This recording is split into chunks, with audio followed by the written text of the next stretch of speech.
بسم اللہ الرحمن الرحیم الحمدللہ۔ آج ہماری تلاوت کا آغاز سورہ قلم 29ویں پارہ۔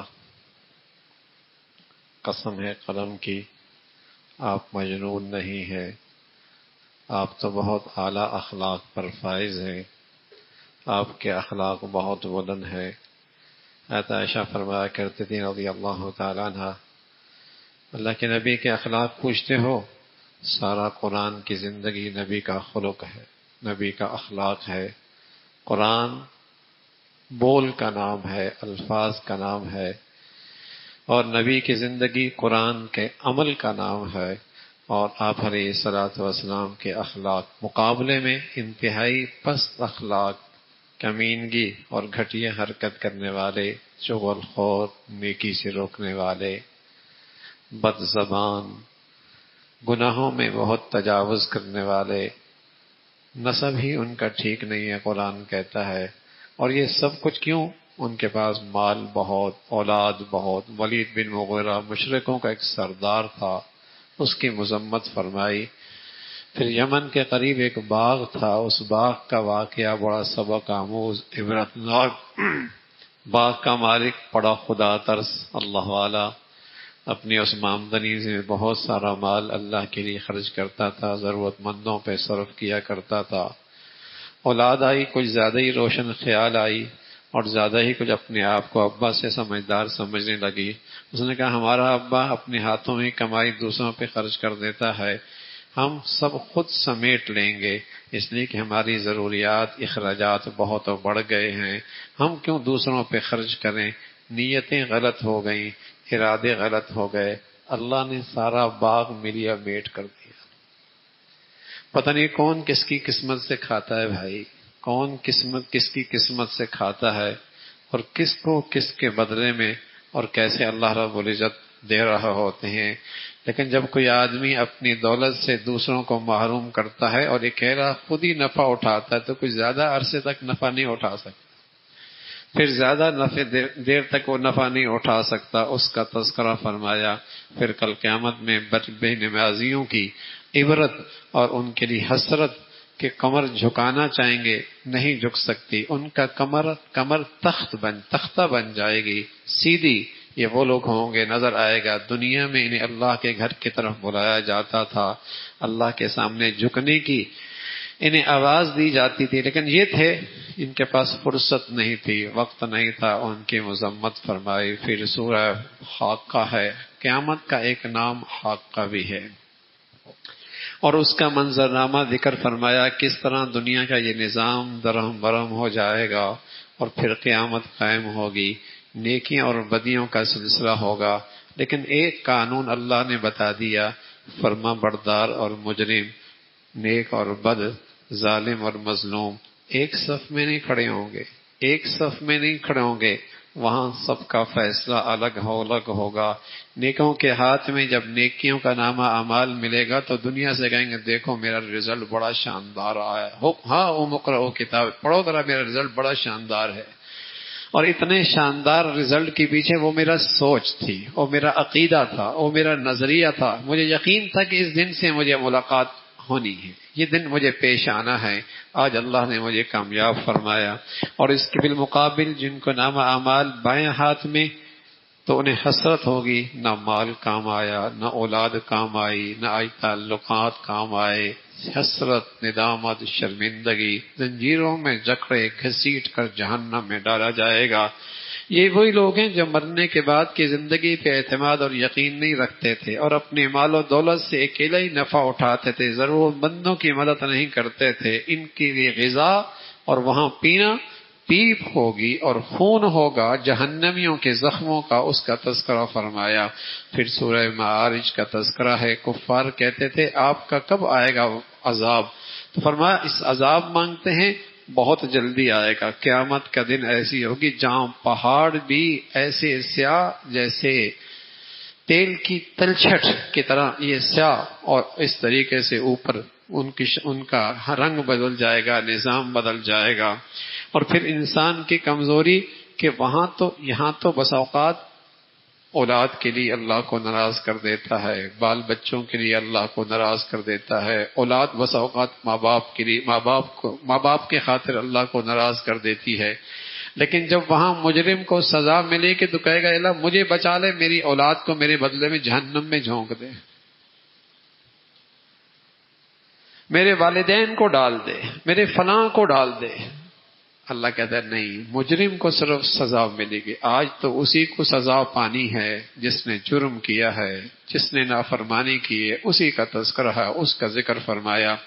فرمایا انسان ہے نیکی بھلائی مل جائے اس کے طلب میں بہت تیز ہے، ذرا سی آزمائش آ جائے چیخو پکار شروع کر دیتا ہے، سوائے ان کے جو نوازی ہیں، جن کے یہ صفات ہیں، جو اللہ کے مالوں میں اللہ اور اللہ کے بندوں کا حق ادا کرتے ہیں، مرنے کے بعد کی زندگی کا یقین رکھتے ہیں، تصدیق کرتے ہیں، اور اپنے دامن کو زنا اور بدکاری کے گندگیوں سے ہمیشہ محفوظ رکھتے ہیں، امانتوں کی حفاظت کرتے ہیں، عہد پورا کرتے ہیں اور سچی گواہی دیتے ہیں، اور نماز کے اپنے اوقات اور شرائط اور آداب کا رعایت رکھ کے اس کی حفاظت کرتے ہیں۔ فرمایا یہ وہ صفات والے ہیں، جنت میں ان کا بڑا اعزاز و اکرام ہوگا، جنت میں ان صفات والوں کا بڑا اعزاز و اکرام ہوگا۔ پھر سورہ نوح کا تذکرہ ہے، نوح علیہ الصلوۃ والسلام جو شیخ الانبیاء، نبیوں کے شیخ، بہت لمبی عمر پائی، 950 سال تک تو دعوت دیتے رہے لوگوں کو، اللہ کے 950 صدیاں بلاتے رہے اللہ کی طرف، لیکن قوم تھی اور بدعتی چلی گئی، دور ہوتی چلی گئی، دن رات صبح اللہ کی طرف بلاتے رہے۔ قوم سے کہتے اللہ سے معافی مانگ لو، تمہاری معاشی حالات بھی اچھے ہو جائیں گے، تمہارے ڈیم بھی پانیوں سے بھر جائیں گے، تمہارے باغات میں بھی بہاریں آ جائیں گی، تمہارے کھیتوں کے اندر بھی سبزہ اور کھیت جسے کہیں کہ اس پیداوار ہوگی، اور اللہ تمہیں معاف بھی فرما دے گا، اور تمہیں تمہاری اولاد اور مال میں اللہ برکت بھی عطا فرما دیں گے۔ یہ استغفار کی برکتیں ایک پیغمبر بتا رہا ہے۔ حسن بصری رحمۃ اللہ علیہ کی خدمت میں ایک شخص آیا، کہا بارشیں نہیں ہو رہی، فرمایا استغفار کرو۔ کچھ عرصے کے بعد ایک شخص آیا، کہا نرینہ اولاد نہیں ہو رہی، فرمایا استغفار کرو۔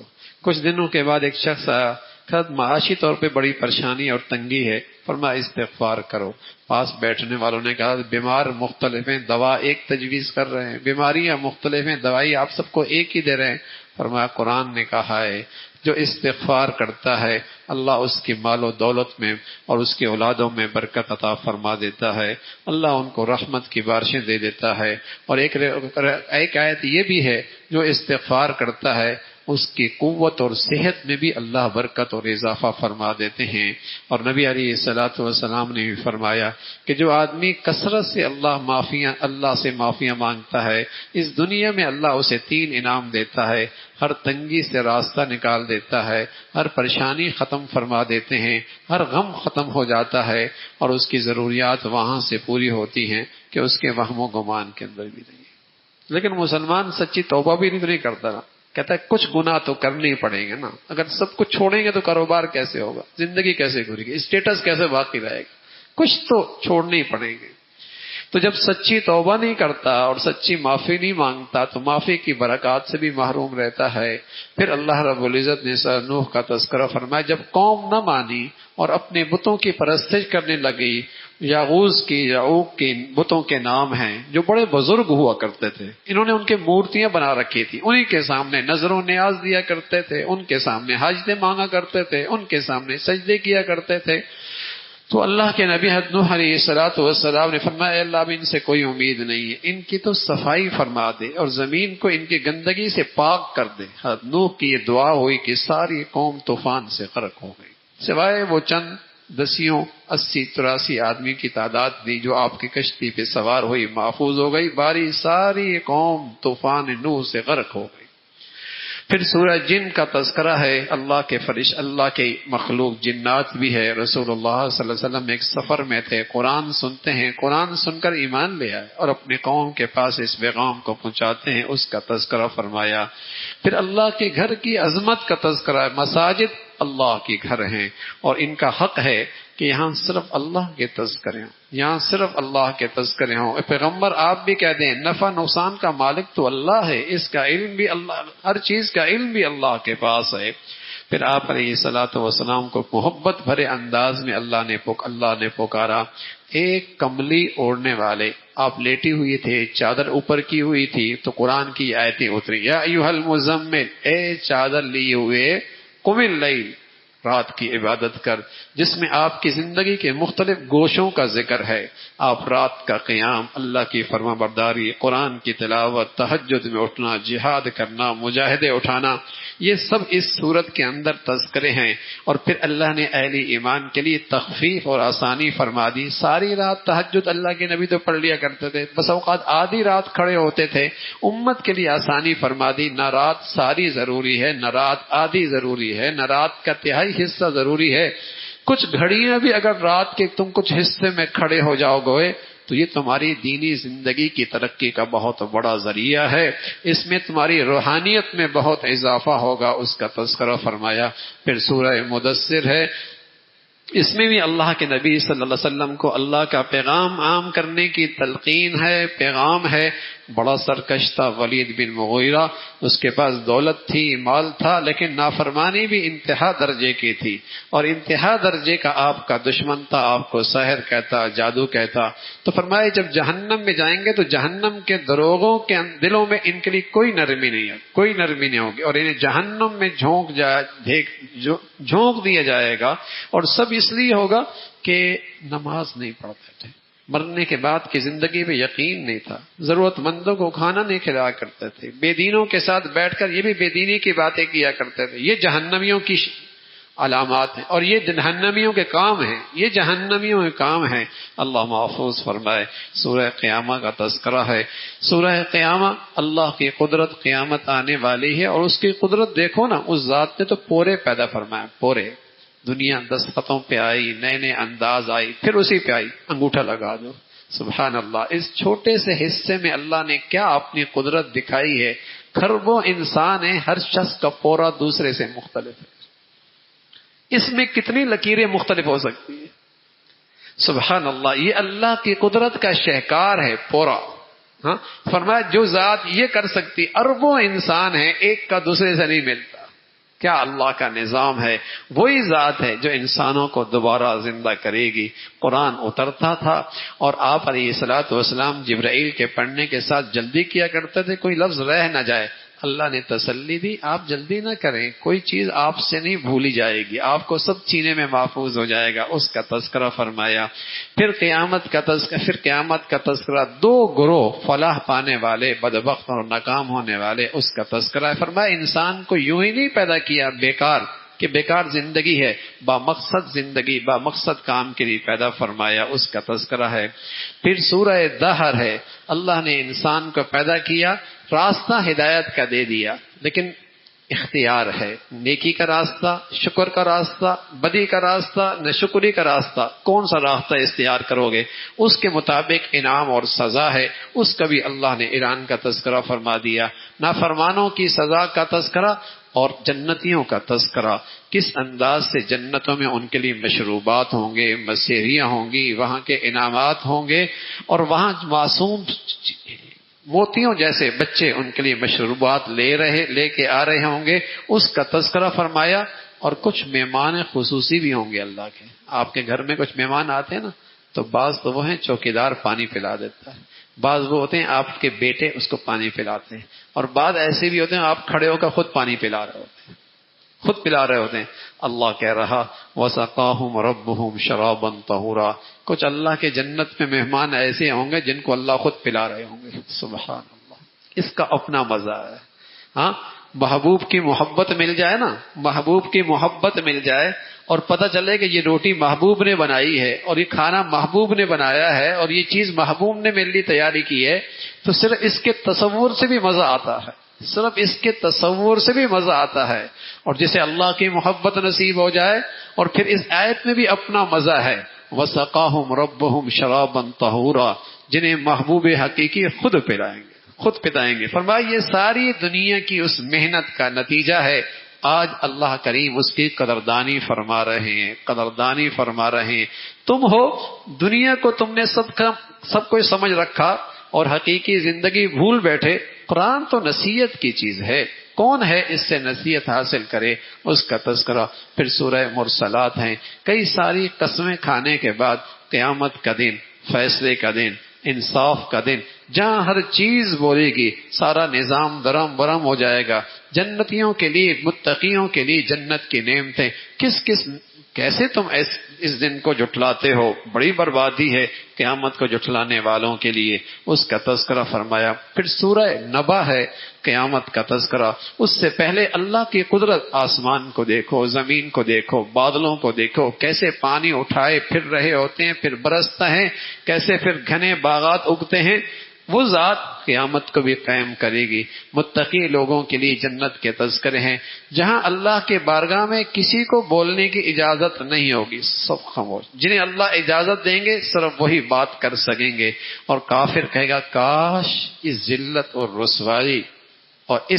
اور رسوائی سے بہتر تھا کہ میں مٹی ہو جاتا، میرا تو نام و نشان بھی مٹ جاتا، آج نہ زندہ ہوتا. اس کا تذکرہ، اس حسرت کا، اس افسوس کا. پھر سورہ نازعات کا، اس میں بھی قیامت کا تذکرہ ہے. ساتھ فرمایا اتنے بڑا سرکش فرعون جو اپنے آپ کو رب کہتا تھا، خدا کہتا تھا، کیسے اللہ نے اس کی پکڑ فرمائی ہے. اللہ بڑی قدرت والی ہے، ذات ہے. ایک دن آنے والا ہے جو بہت بڑی خبر ہے.